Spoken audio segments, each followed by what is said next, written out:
Assalamualaikum warahmatullahi wabarakatuh. Alhamdulillah, alhamdulillahilladzi wa kafa, wassalatu wassalamu ala ibadihilladzi nastafa, wa ala alihi wa ashabihi ala ahli sidqi wal wafa. Ashhadu an la ilaha illallah wahdahu la syarikalah, wa ashhadu anna Muhammadan abduhu wa rasuluh. Allahumma salli wa sallim wa barik ala nabiyyina Muhammad wa ala alihi wa ashabihi ajma'in. Qala Allah ta'ala fil Qur'anil Karim, a'udzu billahi minasyaitonir rajim. Bismillahirrahmanirrahim. Ya ayyuhalladzina amanu taqullaha haqqa tuqatih wa la tamutunna illa wa antum muslimun. Wa qala Rasulullah sallallahu alaihi wasallam, ittaqillaha haitsu ma kunta wa atbi'is sayyi'atal hasanata tamhuha wa khaliqin nasa bi khuluqin hasanin. Amma ba'du. Hadirin Bapak Ibu jamaah salat subuh yang dirahmati dan dimuliakan oleh Allah Subhanahu wa taala. Pertama, marilah kita bersyukur kepada Allah dengan kudrah dan iradahnya. Sampai titik ini Allah masih berikan kesehatan kepada kita. Allah Subhanahu wa taala masih memberikan kenikmatan, kesempatan, keistiqomahan, kekuatan dan kesadaran kepada kita semuanya, sehingga pada pagi hari ini kita semuanya dapat merasakan salah satu nikmat iman yang diberikan oleh Allah Subhanahu wa taala. Salah satunya adalah kita masih diberikan kekuatan, keistiqomahan oleh Allah Subhanahu wa taala dalam rangka menunaikan ibadah sholat subuh secara berjamaah di masjid yang mulia ini, yang dilanjutkan dengan majelis taklim rutinan seperti ini. Semoga apa yang kita niatkan, apa yang kita lakukan ini dan apa yang kita niatkan senantiasa mendapat karunia dan ridho dari Allah Subhanahu wa taala. Kemudian yang kedua, salat serta salam semoga senantiasa terlimpah curahkan kepada junjungan kita Nabiullah Nabi Muhammad sallallahu alaihi wasallam, kepada keluarganya, para sahabat-sahabatnya serta kaum mukminin dan mukminat yang senantiasa taat dan patuh kepadanya. Hadirin Bapak Ibu jamaah yang dirahmati oleh Allah Subhanahu wa taala. Kemarin kita semuanya sudah membahas tentang beberapa ancaman Allah Subhanahu wa taala orang-orang yang memutus tali silaturahim dengan disengaja. Ada banyak sekali beberapa hukuman yang Allah Subhanahu wa taala berikan langsung kepada orang-orang yang memutus tali silaturahim. Di antaranya adalah Allah Subhanahu wa taala akan memutus nikmatnya di dunia. Allah Subhanahu wa taala tidak akan memberikan keberkahan di dunia. Ya, maka pada pagi hari ini ya, kita akan mengkaji beberapa keutamaan orang yang menyambung tali silaturahim kepada kerabat-kerabat yang zalim. Ya. Jadi hadirin Bapak Ibu jamaah yang dirahmati oleh Allah Subhanahu wa taala, dari sini sudah mengetahui bersama bahwa orang yang terdekat di antara kita sekalipun belum tentu mereka adalah orang-orang yang baik terhadap kita. Ada kerabat kita mungkin di antaranya, ada orang-orang terdekat kita di antaranya, bahkan saudara kita di antaranya yang belum misalkan dikasih hidayah oleh Allah Subhanahu wa taala, sehingga mereka senantiasa melakukan kejelekan, melakukan kedoliman terhadap kita. Walaupun terkadang ya, kadang kita silaturahimi, kadang kita sapa misalkan, namun masih saja orang-orang tersebut ya senantiasa merasa bodoh amat terhadap kita, ya, sehingga hal tersebut ada keganjalan apa yang harus kita benahi bersama. Maka di pagi hari ini kita akan mengkaji itu, bagaimana salah satu solusi yang Nabi Muhammad berikan kepada kita, dalam artian jalan silaturahim inilah yang akan menambah kebaikan kita dan yang akan memperbaiki orang-orang tipe seperti ini. Nah, ini hadisnya cukup panjang. Dalam kitab Adabul Mufrad disebutkan, a'udzubillahi minasyaitonir rajim, anil Bara'i qala jaa a'rabiyyu faqala.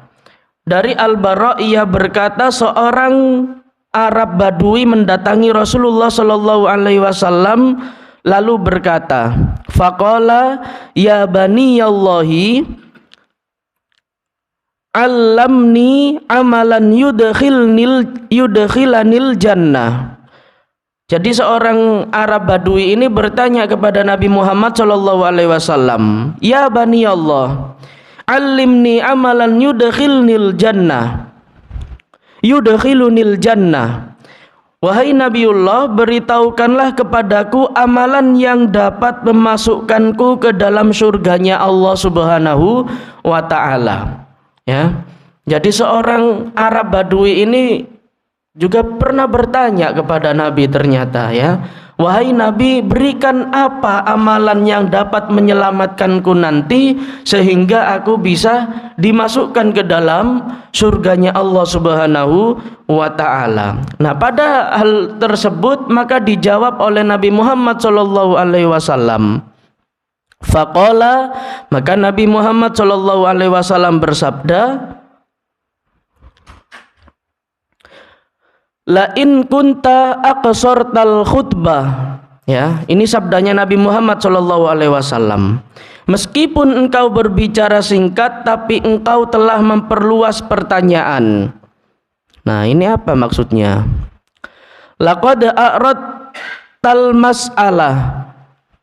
Dilanjut oleh Nabi Muhammad sallallahu alaihi wasallam, a'tikin nasama wa fakir raqabah. Ya. Maka Nabi Muhammad sallallahu alaihi wasallam melanjutkan sabdanya, a'tikin nasama dan fakir raqabah. Jadi dua amalan yang ditanyakan oleh seorang Arab Badui ini, ya, bertanya kepada Nabi Muhammad tadi, amalan apa wahai Nabi yang dapat menyelamatkan aku ke dalam surganya Allah Subhanahu wa ta'ala. Jadi dijawab oleh Nabi Muhammad sallallahu alaihi wasallam, a'tikin nasama wa fakir raqabah. Ya, dua saja amalan. Karena apa? Setiap sahabat yang bertanya kepada Nabi Muhammad sallallahu alaihi wasallam, ya, ada sahabat Nabi yang bertanya, wahai Nabi, amalan apa yang dapat menyelamatkan ke dalam surganya Allah Subhanahu wa taala? Ya, kemarin yang sempat kita kaji, ya. Salat berjamaah secara tepat waktu, berbakti terhadap orang tua, terus apa lagi kemarin satunya? Nah, itu berbeda lagi. Ada sahabat lagi bertanya, wahai Nabi Muhammad sallallahu alaihi wasallam, amalan apa yang dapat menyelamatkan aku ke dalam surganya Allah Subhanahu wa taala? Jadi setiap nabi itu, ya, memberikan jawaban, ya, memberikan sabdanya terhadap sahabat-sahabatnya itu diukur dengan kemampuannya, Bapak Ibu. Oh, ternyata orang ini misalkan sholatnya bolong-bolong, sehingga aku kasih, ya, amalan yang dapat istiqomah. Bagaimana sahabatku ini bisa secara berjamaah, sholat secara berjamaah. Oh, orang ini adalah misalkan suka durhaka terhadap orang tuanya, sehingga aku kasih saran yang bagaimana mereka bisa berbakti terhadap kedua orang tuanya. Jadi seperti itu Bapak Ibu, ya, dilihat dari pertanyaan sahabat Nabi tadi. Kalau misalkan orang tadi misalkan berbuat pernah berbuat zolim, entah itu terhadap kedua orang tuanya. Maka dijawab oleh Nabi, nah salah satunya adalah maka kalian berbaktilah terhadap kedua orang tua kalian, terus gitu. Nah inilah pentingnya kita memahami bahwa ada beberapa sahabat yang bertanya tadi, atikin nasama wa fakir raqabah. Maka orang Badui itu berkata, ya sampai mana tadi? Qala awalaisata wahidan, ya. Wahai Rasulullah Shallallahu Alaihi Wasallam, bukankah keduanya itu sama? Ya, maka dijelaskan oleh Nabi Muhammad Shallallahu Alaihi Wasallam, qala la. Maka Nabi menjawab, tidak. Atikun nasama antu tikon nasama. Dijawab oleh Nabi Muhammad Shallallahu Alaihi Wasallam, atikin nasama adalah engkau sendiri yang memerdekakan budak. Sedangkan nah ini wa fakir raqabah antu'ina 'alar raqabah, sedangkan fakir raqabah adalah engkau saling membantu dalam memerdekakannya. Jadi kedua amalan ini ditanyakan oleh sahabat Nabi Muhammad sallallahu alaihi wasallam. Yang disebut dengan atikin nasama adalah ketika engkau bisa memerdekakan budak. Ya, wa fakir raqabah adalah engkau saling membantu dalam memerdekakannya. Pada saat itu ada istilah budak, Bapak Ibu ya.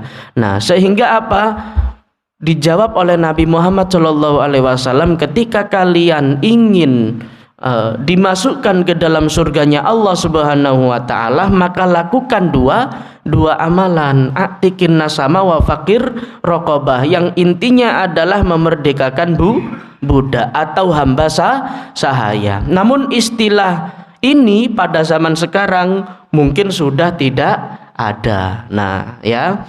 Jadi di sini bisa kita pahami bersama, pada saat itu ya, pada saat mungkin masih di zaman jahiliyah ini, ada seorang Arab Badui yang bertanya kepada Nabi Muhammad sallallahu alaihi wasallam, minta diberikan pendapat amalan apa yang dapat menyelamatkannya ke dalam surganya Allah Subhanahu wa taala. Maka Nabi menjawab, atikin nasama wa fakir raqabah.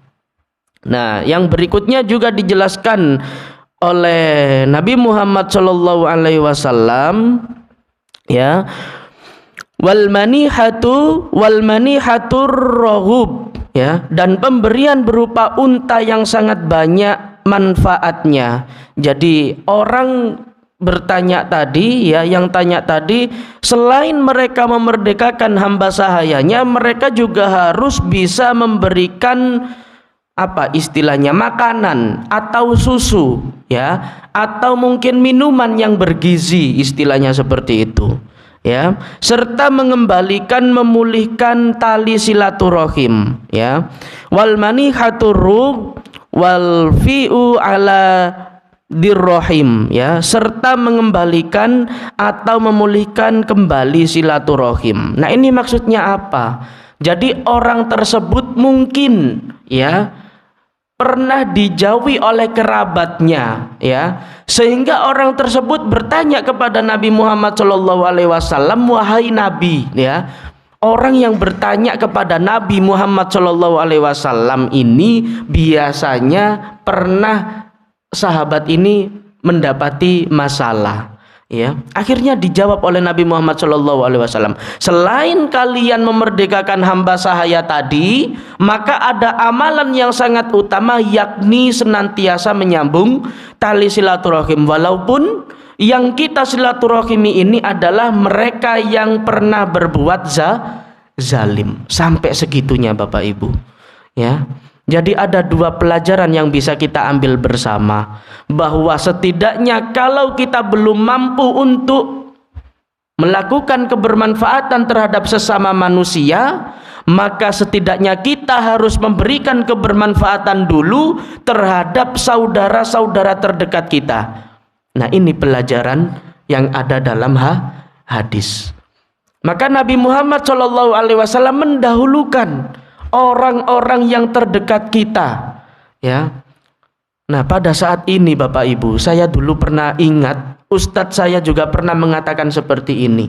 Ya, saya dulu di pondok ngaji kitab Adabul Mufrad seperti ini. Ya, saya bertanya kepada Ustadz saya, wahai Ustadz, saya tidak pernah berbuat baik pada saat itu ya.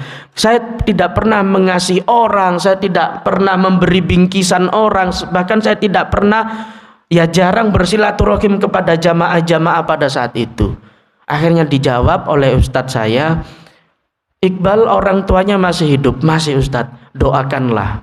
Nah, jadi langsung dijawab seperti itu, doakanlah. Berarti saya langsung mengambil kesimpulan bahwa salah satu orang yang terdekat yang kita miliki adalah dari orang tua kita. Selama hubungan kita dengan orang tua ini baik, ya, senantiasa mendoakan, senantiasa peduli terhadap orang tuanya, dan mungkin salah satu kewajiban seorang anak adalah berbakti, maka yakin, kata Ustadz saya, ilmu yang akan sampean pelajari di sini akan menjadi barokah dan bermanfaat. Nah, saya pasti ingat pada saat itu Bapak Ibu. Ya seperti ini, dalam situasi habis subuh seperti ini, ya, setiap subuh kita ngaji kitab Adabul Mufrad seperti ini.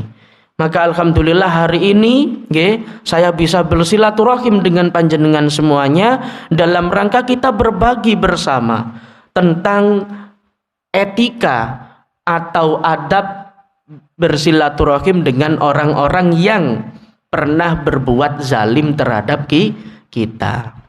Nah, sebelumnya yang pernah kita kaji, jangan sampai kita ada niat mengharap kepada orang yang pernah kita silaturahimi, entah itu apa, saudara kita mau ingin balas apa misalkan ya. Misalkan kita mau silaturahim, namun kita masih mengharap ini nanti dikembalikan kepada kita apa tidak. Nah, itu setidaknya jangan kita meniatkan atau mengharap hal yang seperti itu. Kita niatkan dulu dalam rangka apa kita silaturahim ini, maka dalam rangka kita memperbaiki kebaikan-kebaikan terhadap orang-orang terdekat kita. Nah, itu poinnya. Ya, hadisnya belum selesai Bapak Ibu. Maka dilanjutkan oleh Nabi Muhammad SAW, ya, fa illam tuti' dalik fa'mur bil ma'ruf wanha 'anil munkar. Maka dilanjutkan oleh Nabi Muhammad SAW, jika engkau tidak mampu melaksanakan itu, ya, maka ajaklah orang berbuat baik, wanha 'anil munkar, dan cegahlah mereka dari keburukan lo. Jadi kalau kita misalkan belum mampu bersilaturahim terhadap orang-orang yang pernah kita dolimi, ya, setidaknya kita harus memiliki amalan, ya, senantiasa mengajak kebaikan dan bagaimana kita mencegah dari keburukan tersebut. Ya, kita awali dulu dari orang-orang terdekat kita. Kita awali dari anak-anak kita. Kita awali dari istri-istri kita. Bagaimana cara kita mengajak untuk senantiasa mendekatkan kita kepada Allah Subhanahu wa Ta'ala. Ya. Kalau kita misalkan belum mampu Bapak Ibu, ternyata masih dikasih solusi oleh Nabi Muhammad SAW, yakni adalah bil ma'ruf wanha 'anil munkar. Bagaimana kita bisa mengajak orang-orang terdekat kita untuk senantiasa berbuat kebaikan dan mencegah dari hal-hal yang tidak baik, ya, dan cegahlah mereka dari keburukan. Pentingnya kita memiliki kesadaran yang baik terhadap orang-orang terdekat kita. Dan boleh jadi karena ajakan kita ini, orang-orang yang terdekat tadi, orang-orang terdekat kita, baik yang orang zolim tadi ataupun dalam kebaikan sekalipun, maka insya Allah disitulah jalan panjenengan semuanya untuk menuju surganya Allah Subhanahu wa Ta'ala. Jadi pentingnya kita memiliki kesadaran untuk senantiasa memiliki kebermanfaatan terhadap sesama manusia. Jadi kita awali dengan hal ini. Kita awali dengan ajakan-ajakan terhadap keluarga kita, orang-orang terdekat kita, orang-orang yang kita anggap cinta, anak-anak kita, istri-istri kita, orang tua kita, dan orang-orang terdekat yang lainnya. Kita ajak. Setidaknya kalau kita belum mampu untuk memberikan sesuatu yang terbaik, maka setidaknya kita harus mampu untuk mengajak kebaikan dan senantiasa mencegah dari hal-hal yang keburukan tadi. Kita ajak anak-anak kita, Bapak Ibu, untuk melakukan sholat berjamaah. Nah, kemarin saya juga ingat pada saat itu bahwa anak-anak kita hari ini, Bapak Ibu, perkembangannya luar biasa. Dan ini fakta, Bapak Ibu. Ketika jenengan misalkan sehari tidak sama sekali mengingatkan anaknya untuk berbuat baik, maka boleh jadi pergaulannya langsung tidak baik juga. Karena apa? Tantangan hari ini, pemuda hari ini adalah tantangan yang luar biasa. Terlebih mereka adalah di generasi Z seperti ini, atau yang kita sebut dengan Gen Z. Mereka yang terlahir kisaran 1998 sampai tahun 2012. Ini adalah salah satu ciri yang dominan yang dimiliki oleh generasi Z seperti ini. Seperti contohnya saya, terus Mas yang di depan saya ini. Jadi mereka yang kelahiran 98 sampai 2012, ada yang mengatakan 2015. Mengapa kok mereka tantangannya luar biasa? Karena mereka langsung dikejutkan dengan zaman-zaman yang seperti ini. Makanya saya berpesan, setidaknya ada 3 F yang hari ini kita dijajah. Pemuda hari ini dijajah dengan 3 F tadi. F yang pertama adalah fashion, dari pakaian. Kita lihat anak-anak kita hari ini, ataupun mungkin anak-anak yang lainnya pada umumnya, dijajah dengan F yang pertama adalah fashion, dari pakaiannya. Mereka sekarang kalau kita lihat pakaiannya luar biasa. Ketika keluar dia tidak memiliki malu, sehingga apa yang dikenakan, mereka memakai pakaian-pakaian yang mengumbar auratnya. Bahkan mohon maaf, laki-laki saja sekarang zamannya sudah menggunakan celana pendek. Nggih napa mboten? Apalagi di Surabaya, pergaulannya tambah luar biasa, Perempuan sudah tidak menggunakan hijabnya. Perempuan hanya menggunakan rok mini saja, ataupun celana yang ketat misalkan, Laki-laki pun juga sama seperti itu, menggunakan kaos oblong saja ketika keluar, menggunakan celana dalam dan yang sejenisnya itu. Karena apa? Dijajah hari ini pemuda, Bapak Ibu. Makanya peran orang tua hari ini adalah bagaimana senantiasa menguatkan anaknya, senantiasa mengingatkan anaknya bisa menjadi berkualitas dan bermanfaat ke depan. F yang kedua kita lihat dari makanan, food, F yang kedua adalah food, dari makanan. Kita lihat makanannya anak-anak hari ini, Bapak Ibu, ya Allah, Kita lihat generasi micin, bisa dikatakan generasi micin kalau bahasa umumnya, apapun yang dia konsumsi, Kalau misalkan dari bahan micin masih mendingan. Tapi kita lihat faktanya hari ini, banyak sekali pemuda-pemuda, bahkan anak-anak yang masih SMP saja yang sudah berani mengkonsumsi makanan-makanan yang diharamkan oleh Allah Subhanahu wa Ta'ala. Mereka sudah mencicipi khamr, mereka sudah mencicipi bir, mereka sudah berani untuk merokok di hadapan orang tuanya. Na'udzubillahi min dzalik, Maka peran orang tua diuji oleh Allah Subhanahu wa Ta'ala, dan Gen Z ini adalah rintangannya luar biasa. Mereka sudah berani mengkonsumsi makanan-makanan seperti itu. Bahkan kalau misalkan jenengan lihat di berita, sekarang banyak anak-anak SMP, anak-anak SMA yang dimanfaatkan oleh orang-orang yang tidak bertanggung jawab untuk mengedarkan narkoba. Dan ini sudah fakta, Bapak Ibu. Makanya inilah kita mengaji kitab Adabul Mufrad. Di satu sisi kita bisa menambah keimanan kita. Di satu sisi kita belajar bersama, dan F yang ketiga adalah fun. Anak-anak kita dijajah dengan hiburan, ya. Hiburannya luar biasa. Sekarang anak-anak kita, ya, masih kecil saja sudah bisa memegang smartphone atau handphone, ya, atau HP. Ya, itu salah satu hiburannya. Kalau misalkan mereka gunakan untuk belajar, untuk melihat YouTube yang video edukasi, itu tidak masalah. Namun faktanya apa? Mereka di dalam HP-nya ada game, ya. Kalau misalkan game-game yang edukasi tidak masalah, namun yang lebih tragisnya mereka bahkan sudah mengetahui game apa yang judi haram itu, loh. Ya, jadi hati-hati. Pergaulan anak hari ini tantangannya luar biasa, dan ini sebenarnya sering saya sampaikan di kajian seperti ini. Dari fun, anak kita ketika ada problem, mereka larinya kemana? Larinya ke mall, larinya ke bioskop, larinya ke tempat-tempat hiburan malam, larinya ke tempat-tempat yang tidak diridhoi oleh Allah Subhanahu wa Ta'ala. Berbeda dengan zamannya jenengan semuanya.